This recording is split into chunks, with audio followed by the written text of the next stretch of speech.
All right. Well, good afternoon, everyone. It is afternoon already on the West Coast, so it's afternoon, early evening already, where the East Coast are, which is where Irene Bueno and Owen um, from NVG. They're going to be providing the webinar for us. Well, good afternoon, everyone. Again, we are preparing for our Hill visits.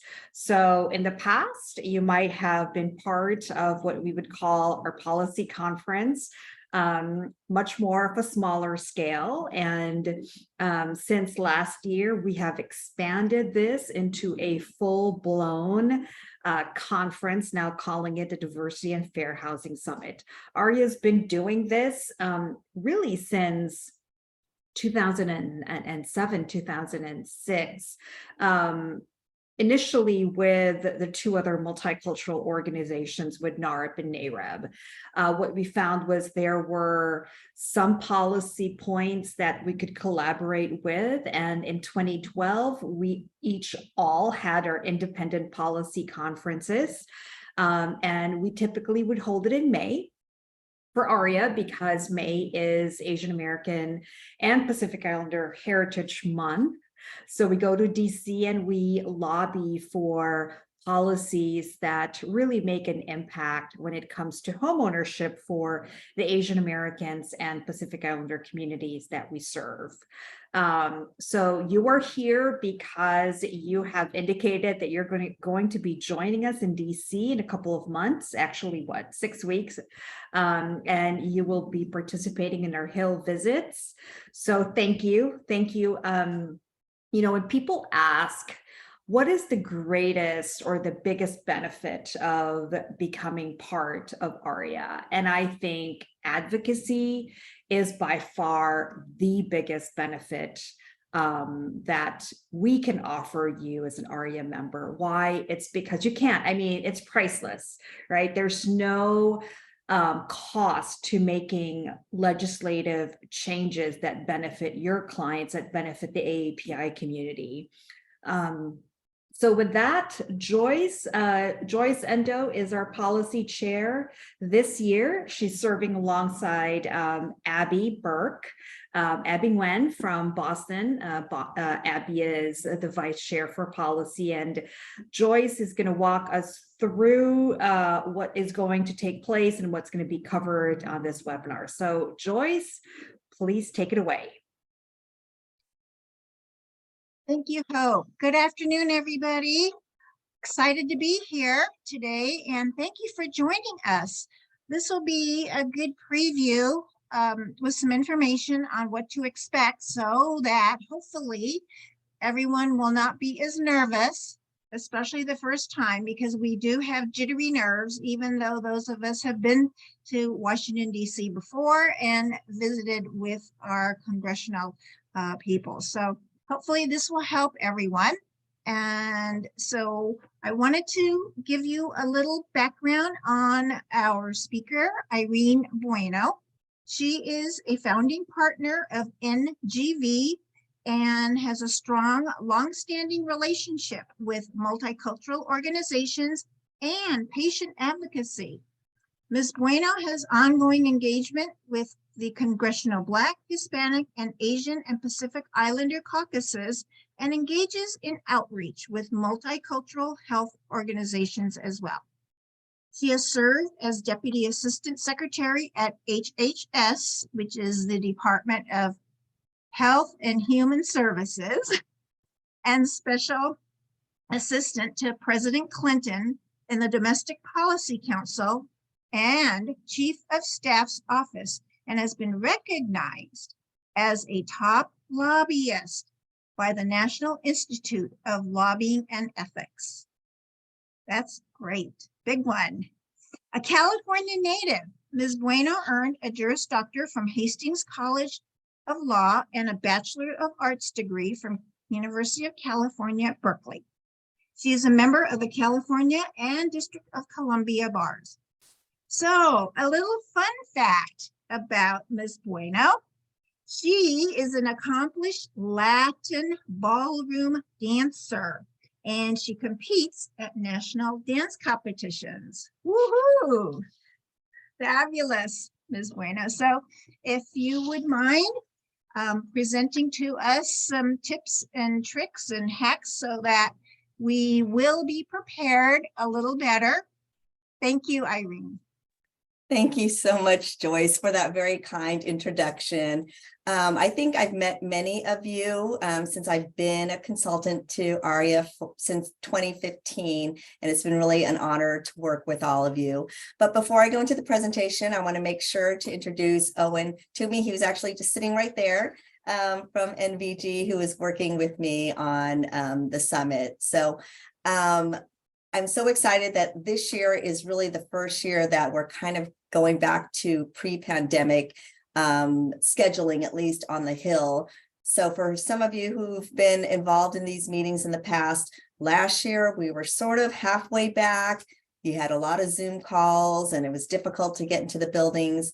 And then the year before that, it was all virtual. So we are just so excited that we are now kind of back to normal. There's lots of people on the Hill, lots of lobby days going on. So there's just a lot of energy, and just excited for all of you to come to DC and do your Hill visits with your representatives in Congress. Next slide. Just to Hope's point, like one of the most important things that ARIA members do, and one of the benefits is really making a difference in the lives of your clients, and what we do to make sure that home ownership is attainable. And part of that is to get to know your representatives in Congress, so that when we have legislation or policies that we want them to advocate for, you already have a relationship with them. You're not going in there for the very first time, not knowing them at all, and saying, "Hi, would you do something for me?" So it's really important to schedule these meetings. And I know many of you who have done this, you know how to do these kinds of meetings, but Owen and I, working with the Hill for many years, have kind of learned some tips that have been helpful. So we want to share some of that with you, and just know that we are reachable. If you have any questions or have any trouble, we're giving people plenty of time to schedule these meetings. Sometimes I argue maybe it's too early, because many members of Congress or the staff don't know what their schedule will be on the days that you'll be here. But I think we need to get the party and the process started. So the first thing, after you've registered for the summit, you will receive an email from Owen telling you who your members of Congress are.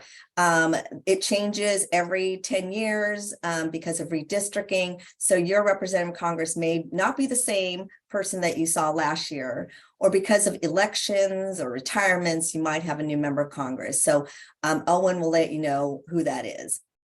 Then we will ask you to, in that same email, to reach out to your member of Congress, to their scheduler, and to their housing legislative staff to request a meeting. And we've provided a template, but of course, you are free to personalize it. But again, we think that the shorter the request, the quicker you'll get a response, or the more likely you'll get a response. The important thing that we put in the template, which you'll see, is that you are a constituent. That really makes a difference, because if you can imagine, members of Congress are asked for meetings all the time, but many times they'll ask, "Are you a constituent?" So we're going to make sure that they know that right up front. The important thing is, once you schedule a meeting, is to fill out a Google form. It just is a simple thing, just to let us know that you've scheduled a meeting, when and where your meeting is. And just so we know that these meetings have been scheduled. There are also some cases where there are several of you who might be in the same district. So we want to know where that is, so we can let the other people who live in your congressional district know about the meeting as well. Because there's so many of you from certain states in particular, it is easier for us to schedule the Senate meetings because many of you share the same senators. So we will do that on your behalf, and a few of the House meetings, possibly, where there are many of you in that district. And then the meetings, as I said, if you have several people in that state or in that district, you will all be told where that meeting is in one email. So you know who will be in the meeting and who's expected to be there. I can pause there for a second, or we can keep going, and then I'll see people have questions. Actually, how do we, I think it's in the chat, but all right, so next slide. So here's a template. This was just an email that you will send to the scheduler and to the housing legislative assistant. And as I said, we put right up front that you're a constituent and that you're requesting a meeting with your member of Congress or their staff, because we know, of course, members of Congress are very busy, have multiple hearings they have to be in, and et cetera. So you are letting them know that you're open to meeting with a member of their staff. And you will talk about issues such as, things that I think we'll learn more about the 3-point plan, but things like the housing down payment assistance, fair appraisals, and the importance of data disaggregation. And or in DC, because you're here as a policy summit, and that you'll be there on these dates, and that you're requesting an in-person meeting with your member of Congress, and hope that the times that you have set forth work for them. Of course, they may offer some other dates, and just depending on what else is going on, hopefully you might be able to meet at that time. But here are the dates and times that we are asking you to request, because in the morning, of course, that's during the summit, and where we have different speakers come in the morning to present. So the afternoon are really the times in which you can request that meeting. I guess that's really for Thursday. And then very simple, so short and simple. Okay, next slide. As I said, once you schedule your meeting, you just click on a form that you will receive in the email with the information about your member of Congress, and please provide that information so we know which meetings are scheduled. Next slide. Then some tips, and I'm sure others, Joyce and others who have done these Hill visits before will attest to wearing comfortable shoes. The Hill isn't really big, but there's a lot of, if you have a meeting on the Senate side and you have to go to the House side, then you're going back and forth. There's a lot of marble floors, so it can be kind of uncomfortable in heels. I guess guys can also wear heels, but just wear comfortable shoes. And it's funny because now that sneakers are so in, you see members of Congress wearing, cool sneakers. So that's totally fine. I suggest arriving early, especially to the buildings. As I said, this is kind of the first time people are coming back in person. A lot of lobby days are going on. May is a very popular time because it's before it gets too hot. So lots of people come into town. So I suggest getting to your meetings early, especially the buildings that require going through security, which is like, the airport, although they might let you bring in some water. But, you do have to go through security. So I encourage you, if you can, to come in early. And when you schedule a meeting, just give yourself some time to get there. And we can talk later about, you can take an Uber. Metro is somewhat nearby, definitely nearby the House side, and somewhat close to the Senate side. Later on, we will have some talking points for you. So we encourage you to review them and sort of practice sort of speaking about them so you're comfortable with them. If you're part of a larger group, decide who will lead the discussion. I'm not saying that only that person will speak, but they can at least kick off the conversation and thank the member and the staff for the meeting, and ask everyone to introduce themselves. And then someone should say something about what is ARIA. Then you'll review the 3-point plan. Again, you'll get that later. And what's really helpful is if you could share any personal stories or connection to some of the points in the plan, that making that kind of connection just makes it more memorable and compelling to the listener. And then, they can ask, I know Joyce was telling me she had a really tough meeting. They're not really tough all the time, but sometimes they might be a tough question or a question you don't know the answer to. And nobody knows the answer to every question. So it's better that you say you don't know the answer and you'll get back to them than try to make up something on the fly. Because that's not always a good idea. And then after the meeting, you will have their email, hopefully. And if you don't, make sure you get that. It's nice just to send a thank you note to them, thanking them for spending the time with you, and see if they have any follow-up questions. Okay, next slide. So here's just some FAQs that we thought you might be asking. So what will you be discussing and what materials will you provide? So maybe Jordan can talk more about that later, but we plan to have another webinar where we'll go into the details of the 3-point plan and what will be provided in terms of materials and talking points. So you'll be prepared for your meetings. Another question that often comes up is, can I attend a meeting with a member of Congress that doesn't represent me, my home or district? And I know a lot of you have your own relationships, or like I said, because of redistricting, this member of Congress used to be my member of Congress and now is no longer.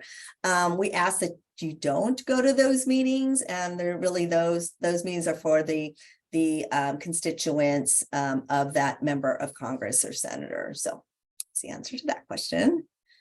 Okay, last slide, we have our contact information there, which I think we can make this PowerPoint available after the call so everybody knows how to reach us. And then finally, just questions. So that's all I have, unless Joyce, is there something I missed or something that you want to emphasize? Thanks, Irene. I think you really covered the basics really well. So I really don't have anything to add. Because we just want everybody to feel more relaxed. And if we do provide this PowerPoint, then at least they'll have that to refresh themselves, just the little hints that you provided. So thank you, Irene. Yeah. So before we move on, we do have a few questions in the Q&A. Let's see. Do we have the information to set up an appointment with our local congressional reps yet? So in the next few days to a week, we will be sending that all to you individually. So you'll have information. Like I said, the senators, we will handle those. For the House members, we will let you know that. In the case where there's, say, 5 of you who come from the same district, we will ask just one of you to make that appointment. So in your email, it will indicate whether you are that person who will be scheduling that meeting. But we plan to get that in the next few days or so, which is perfect timing because Congress will be in congressional recess, which means they're not in session. They're actually home. Well, they should be home back in the states and the districts. But that means that the staff have more time to process these kinds of requests. So that's what once you get that email from Owen that you request the meeting, especially in these first 2 weeks of April. You might find out that staff are out the first week, but if they're out the first week, that they're usually back the second week or vice versa. So you will have to be a little persistent. If you don't hear in a week, I would send another email. And then as we get progressively closer, I would send it on a more more often. And if worse comes to, we can also make sure we share phone numbers because they are in the office and we can do that as well. But often they'll just say, send an email. In the case that you've tried everything you can to schedule a meeting, you've reached out to us to see if we could help. We encourage you to at least stop by your member of Congress's office and say, I tried to schedule a meeting, wasn't able to, but is there anyone that can meet with me now? I'm a constituent, I'm here in DC. And very likely they'll find someone to meet with you because they're probably embarrassed that they did not respond and schedule a call with you or a meeting with you. So so everyone will have somewhere to go when you're here in DC. Okay, I believe those are the specific questions that I see right now. We do have a question in the chat from Doug Sutherland. what is the best way to find out what pertinent housing bills are being introduced or considered in our state? In your state? Yes. I can only think, I mean, I guess I would just, I don't do state issues, but I mean, I guess you could go to your, what, if you say you're a California state legislation, you could probably just Google, the California state legislature and see what has been introduced on housing. So for example, for Congress, we have something called congress.gov. Is it Congress? And we can put in a subject matter and put in housing or fair housing, and it will pull up probably too many things. But the legislation that has been introduced in Congress. So I don't know if there's anything similar in your state. So I don't know the answer to that. I'm sorry. Hey, Irene, can I just add something? Yeah. If I think if you're a member of the National Association of Realtors, you can actually contact your GAD. Joyce, is that not the case? Your government affairs director for each of the state is going to be very helpful in briefing you with whatever state legislature that might impact housing or home ownership. So again, that is if you are a member of the National Association of Realtors. NAR is a pretty comprehensive way of not just aggregating federal policies, but also state policies that impact its membership and the home ownership community just in general. So that's what I would suggest. To tag along from Hope, at NAR, we will be in Washington, D.C. the week before for our meetings, as well as meeting as we can with the congressional. So I was just going to say, Doug, I think you were talking about like Texas. Of course, we know that legislation, sadly.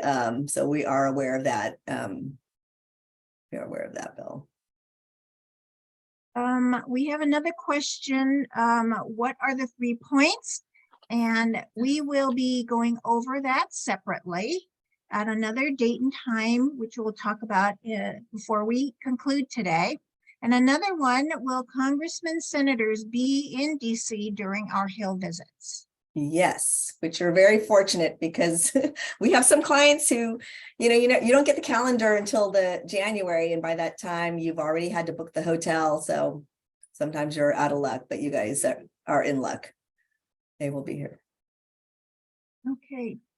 Jordan, do you see any other questions that I missed?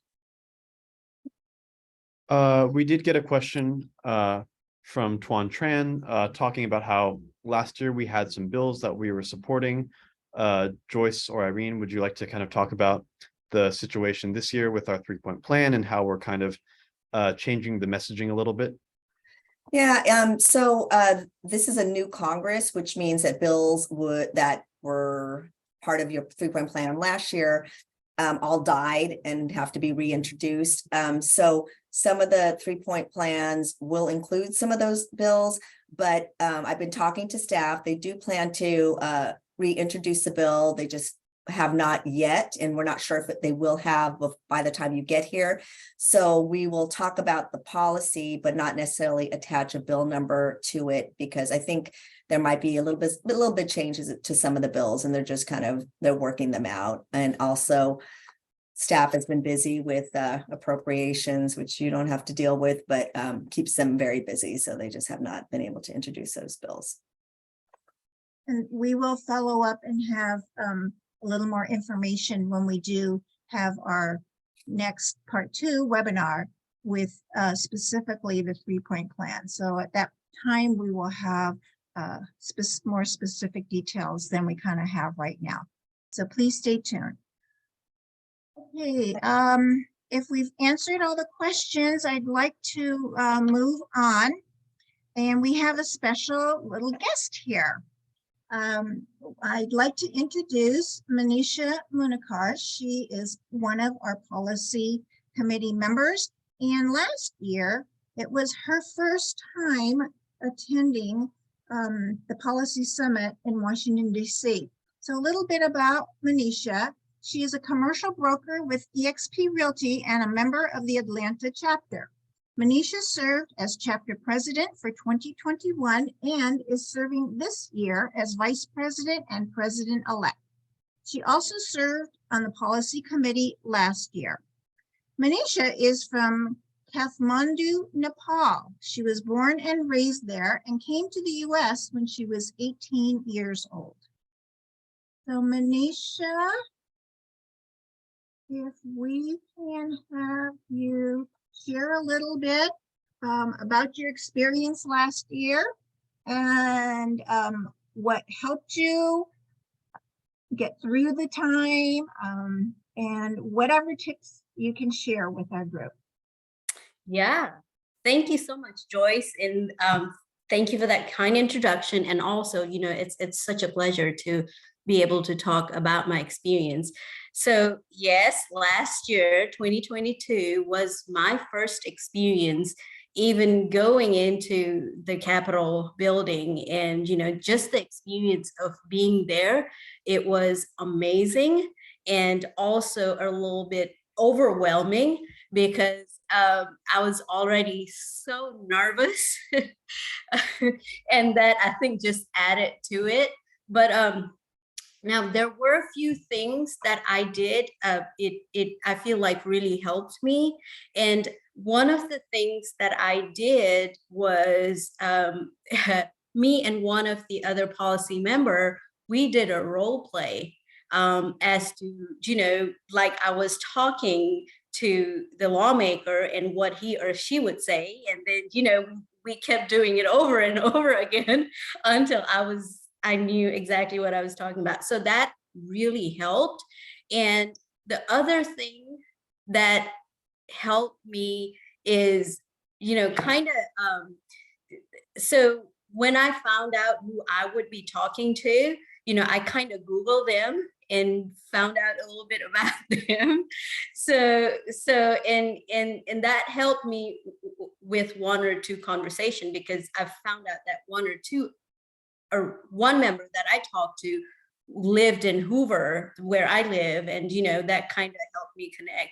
So knowing about them and what they did for the senators or the representative that I talked to, I think that helped as well. But then, you know, during during the conversation, when the conversation started, my palms were all sweaty. I was like, oh my gosh, what am I going to say? How am I going to do this? But I think once the conversation started, it was pretty good. And, you know, the role playing helped, everything that I did helped. And when I came out of it, you know, one thing that I had in my mind before I went into it was, okay, I'm gonna bail out. I'm not gonna go. It's way too much. I've never done anything like this before. I never thought I would do anything like this before. It's crazy. But once I got out of there, I really, you know, felt like it was a big deal. It was like a really good experience. And you know, in retrospective, when I look at all the things, there are a few things that I realized.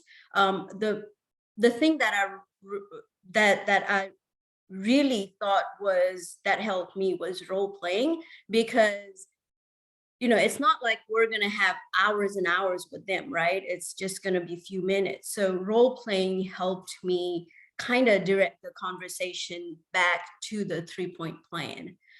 So that really helps. So if you know, first timers, if they can do that, I think that's a great idea. And then just stick to the 3-point plan and not sway away and things like that. And like Irene said, you know, connecting, telling your story and connecting, and that I did that too. I told somebody that I was from Nepal, and issues with Nepali, with their Nepali constituents and things like that. And they were like, oh yeah, I've worked with Nepali people before. And it just, there was instant connection as well. And one thing that I realized also is that, it could be just a normal conversation. It doesn't have to be very highly official conversation, right? They want to connect with their constituents as much as we want to connect with our lawmakers, and they want to make the conversation as good as we want to make it too. So, and that was one. And the other thing that was a big thing for me. And I think I was nervous going in because, I was thinking, okay, well, I'm going to go in, I'm going to get them to change their mind, change the law and things like that. And then once I started going in and talking to them, I realized that it's not that I'm there to have them change their mind. It's just that I'm introducing myself, I'm introducing ARIA to them. For Alabama, they didn't even know ARIA existed, right? So it's just a matter of introducing ARIA to them and letting them know that we exist, right? And then and every year we visit, it's going to be building relationship. We started a relationship when we first went and met with them, and then every year we go, we just build relationship and then just make it stronger and stronger. And when it's time, for us to have them change the law, we can actually do it because we've built that relationship. So it was, and somebody was asking me, how did it go? Because you were so nervous. And I said, well, I would do it again and again, anytime I need to, twice a year. If I need to go, then I'll go. And it was a great experience. I mean, it was amazing and I loved it. Well, thank you, Manisha. So you drank the Kool-Aid. I did drink the Kool-Aid. At Yeah. the very end, you actually drank the Kool-Aid. Well, that's wonderful. And, you had several good tips for everyone, especially to get together and do the role playing, because the more you talk about it, then the more comfortable you get with the different points. And also to have a little familiarity with the member so that somewhere along the line, there could be a connection. So it can be more of a conversation, even though we are there officially representing ARIA, but it kind of brings a different tone when we have that bit of information, and it brings our anxiety down a little bit because, they're just like us. And at one point they were just like us. It's just, they chose this as their career. So I think they like it when we can do a conversation type of presentation. And the other thing that I thought of that you mentioned is it's important for us when we start off to have a few sentences to explain to the member of Congress specifically who we are, who is ARIA, especially the new people, the freshmen. Now, not to say that the others may remember. So sometimes we do have to, help them along and remind them who we are so that we are on their radar a little bit when they see certain issues come up, specifically regarding the AA and HPI community. So that's a very helpful tip that you gave us too. So thank you so much, Manisha, for sharing. That was very, very helpful. So to close, I really want to thank everybody for joining us today. And we will be having part 2 on Thursday, April 13th, specifically on the 3-point plan. So you'll get all the nuts and bolts of that. and we'll be able to talk about that. And time permitting, we may even have an opportunity to plan maybe even one role play, time permitting. So we'd love to see you back on that date. Ms. Bueno, thank you very much for your time. You shared some great information, and also thank you for all that you do for the AA community. We really appreciate your dedication to us and all the help that you help us, specifically with Washington, D.C. and some of the legislation that's coming forward. So thank you very much, Ms. Bueno. And thank you, Owen, for helping us too, especially setting the appointments. Jordan, I hope with that, if you have something, otherwise I'd like to say goodbye for today. Thank you for joining, and we'll see you again in a couple of weeks. Bye, everybody.